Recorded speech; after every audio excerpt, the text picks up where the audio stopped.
Amy. Amy was a girl who came into our classroom. She had many things wrong with her. Amy was in a wheelchair, and she couldn't talk. She couldn't make her hands and feet do what she wanted them to do. We wondered why Amy would even be in our class, because she really couldn't do much of anything. Amy had a teaching assistant who had to stay with her all the time.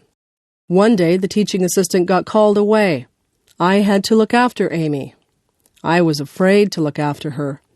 I really didn't know what to do. I sat beside Amy, and I smiled at her. She smiled back at me. I never realized before she had such a nice smile. Amy made a noise.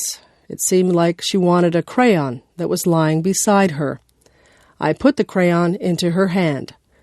She had trouble holding it, but eventually she got the crayon into her hand well enough so that she could make marks on the paper that was on the tray in front of her.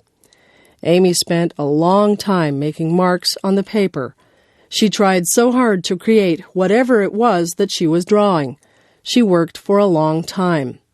I just watched her, and I gave her a lot of credit for not giving up when she obviously had so many problems.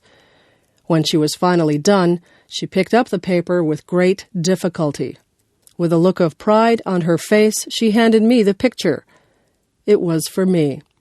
I was very touched that she spent all that time drawing something for me. I thanked Amy and smiled at her. I told her I loved the picture. I still have that picture, although I'm not sure what it is a picture of. I learned a lot from Amy that day. I saw a brave girl who wouldn't give up. Whenever I think my problems are too big to handle, I think of Amy and I remember her smile.